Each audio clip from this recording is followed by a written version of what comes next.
So what Gary didn't mention is that I'm also an author, and I brought some proof of that. Miss Bunny has a barbecue. I wrote it and illustrated it. I wrote this when I was in 4th grade, and I was really stunned when I rediscovered it in my early 20s. Stunned because of my biography on the back, the 10-year-old's vision of her future. Here it is. Beth Brundage is a graduate with honors from Harvard University. Why are you laughing? That would have been amazing. She is now a successful news anchorwoman for the Channel 6 Action News. So part of my dream came true.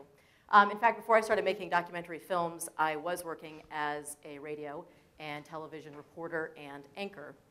And I found that what drew me to journalism was the ability to tell the stories of real people, people who made me think about, who we are and what we do and why we do it, and really challenge us to rethink our perceptions. But I found that working in news was really starting to chip away at my fundamental belief in people and in the goodness of the human spirit. And it was every day as I was kind of doling out the news in these 60-second increments, it would drive me absolutely crazy thinking about everything that was being left behind in order to fit the news into these really small segments. And I thought, how on earth are we going to get to know the people who are in the stories? How on earth are we going to be able to understand what's really happening in our world if we're only seeing it in such small segments? And then something even more terrible started to happen. I really started to feel indifferent about some of the people in my stories. And I remember standing one day, I was doing a live shot for the 6 o'clock news. I was in Newark, New Jersey on a street corner. And my story was about a drug dealer who had been gunned down and killed about a few feet from where I was standing. And I remember thinking, who cares? Maybe our world is better off without this guy in it. And I know that you don't really know me, but I'm really not the kind of person who would just dismiss anyone who's been murdered. And I felt a real sense of panic that day, a sense of this idealism that I had, this dream of becoming a storyteller, was somehow being derailed, and my entire career was turning into something that I didn't want it to turn into. And instead of just kind of shrugging it off and soldiering on, I had a big idea, a revelation that day, which was that the stories that I tell are part of my own legacy. And the stories that I choose to tell really are somewhat helping to define who I am. And so this took on a great importance to me. And if this was true, which I believed it was, then I really needed to be able to choose my own stories. I needed to choose the people I was following. I needed to choose the locations. I needed to choose the directions. And so the answer for me became documentary filmmaking. And when I left news and started making documentaries, I was able then to start telling more of the stories that I care the most about. Now, to be a subject in a documentary film, it's kind of, the criteria are rather vague and vast, but there is a commonality I have found with the people I choose to focus on. Two of these people, Susan Reddick and Patty Quigley, were widowed on September 11th, and they are the subjects of my film, Beyond Belief. They began to embrace the idea that if they could reach out to and help war widows in Afghanistan, in the country where the terrorists had trained to kill their husbands, if they could help these other women who were so poor and so oppressed that they might actually be able to open up a new and more positive chapter in their own lives. I'd like to share the trailer of Beyond Belief with you. The very first thing Ben ever wrote was this: "Why did my dad die?" That was the first thing he ever wrote down. The Federal Aviation Administration has shut down air traffic nationwide for the first time. There's no word on whether the crashes might have been some sort of act of terrorism. It's a beautiful day. There's not a cloud in the sky. The immediate connection was we were both pregnant and our husbands were just murdered. Immediate connection. I'm so lonely. I can't believe that I'm this person.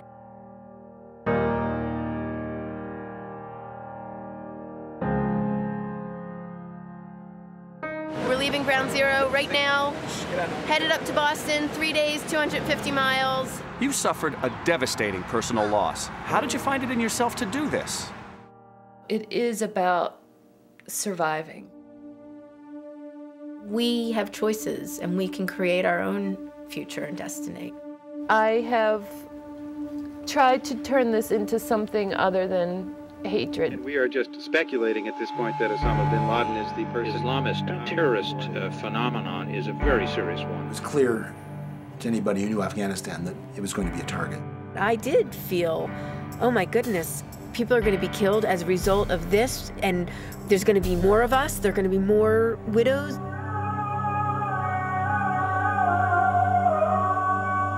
I just could not imagine living in Afghanistan and having had the same thing happen to me.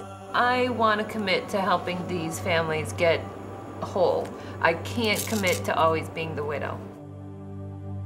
Why aren't you supporting U.S. troops, or why aren't you supporting policemen or firemen?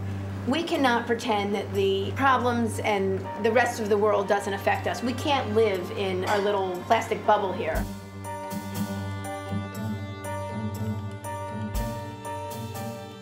My first thought was I was nervous because of the kids, and my second thought was we don't need any more losses. I think you can get killed. This is crazy. They're targeting aid workers. I think it's going to be another life-changing experience. We will tell your stories when we go home, and we will let people know. And we will continue to help support you. We will continue to work hard. I don't want to live that day the rest of my life. I want to move beyond that.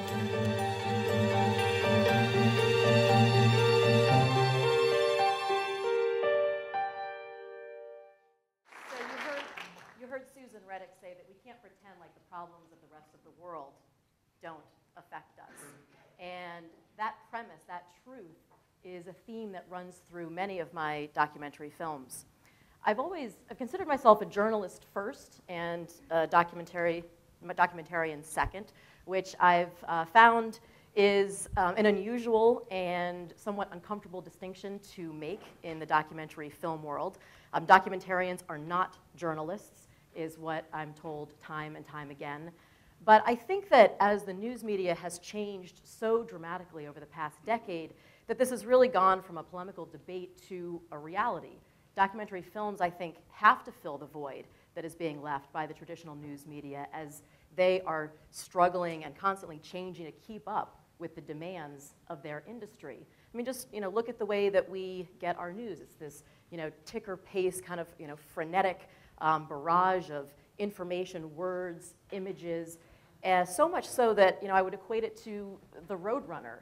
Much like we see the Roadrunner, there's a blur going by. That's what the news media has become, and maybe that's why I've never been such a huge fan of the Roadrunner. I'm always hoping that Coyote will get his day one day. But think about it. Along with images and information about the wars, diseases, famine, natural disasters, we're getting other headlines like Joe Bro's concert canceled, and David Arquette admits to a fling with the waitress. And I think that with that, we really start to lose our perspective about what we're supposed to care about and what really matters. And there's a way to describe this, and it's called compassion fatigue.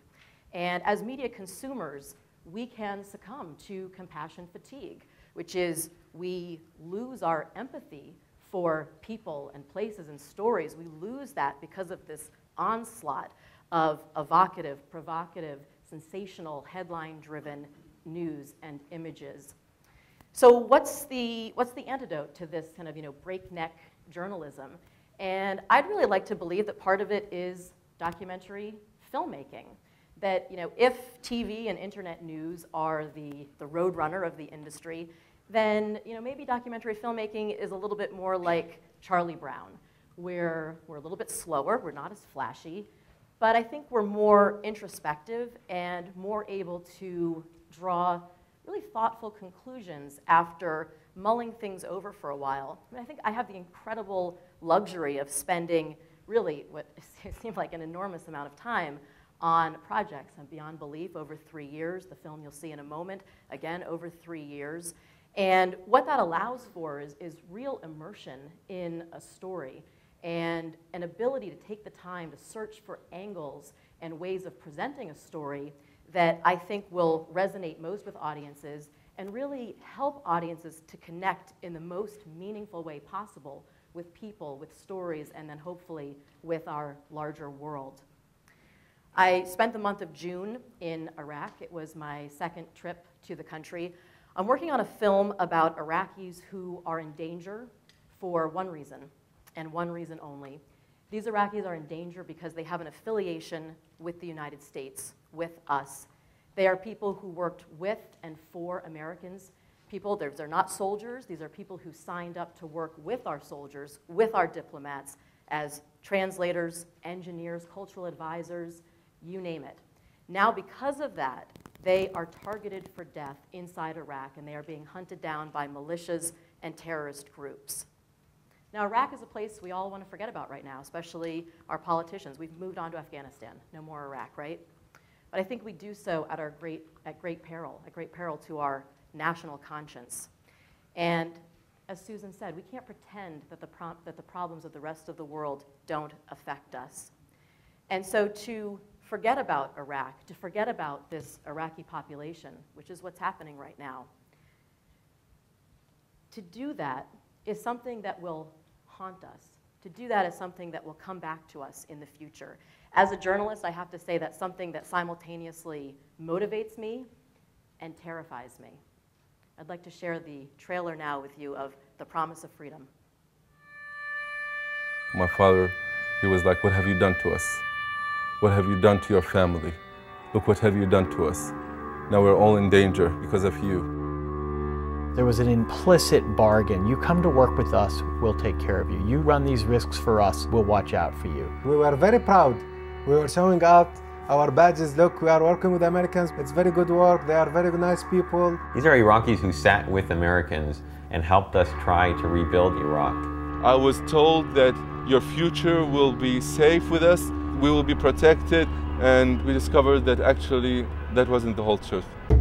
We have a moral and urgent obligation to help those Iraqis who are endangered because they helped us. A young American named Kirk Johnson, who served in USAID in Fallujah, has taken it upon himself to find every Iraqi who has worked for USAID. This is photographs of Iraqis sitting around with Marines. And I have every ambassador that we've ever had over there with Iraqis whose hands they're shaking and vouching for them and saying what a critical role they played. Day after day we start to hear about people being slaughtered and being abducted for working for the US government. There's 1,000 names sitting in front of you right now. And of the 1,000 names, only 40 have been processed. Could you explain that?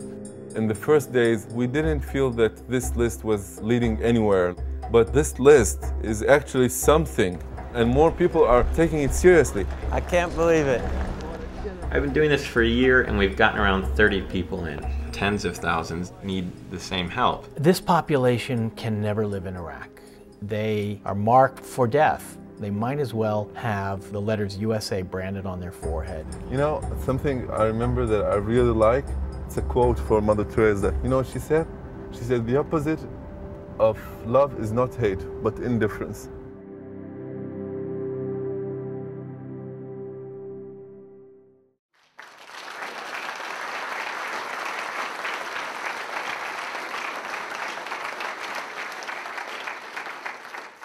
The opposite of love is not hate, but indifference.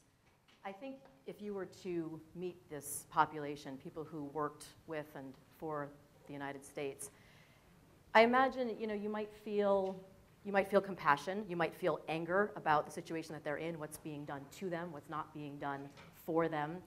You might just feel bewilderment that these people who as a group are intelligent and kind could be betrayed and could be assassinated in their own country for this affiliation. I don't know, you might feel something entirely different, but I think the one thing that you would not feel would be indifference. And by introducing audiences to these people, for me it's about following through on something that I really deeply believe in, which is that the media as a whole, and documentary films in particular, have as much power to help heal the wounds of conflict and crisis as they do to perpetuate them.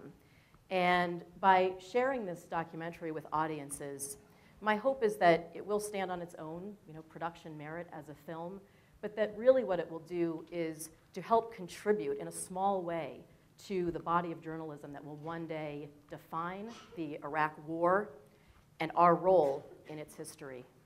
Thank you very much.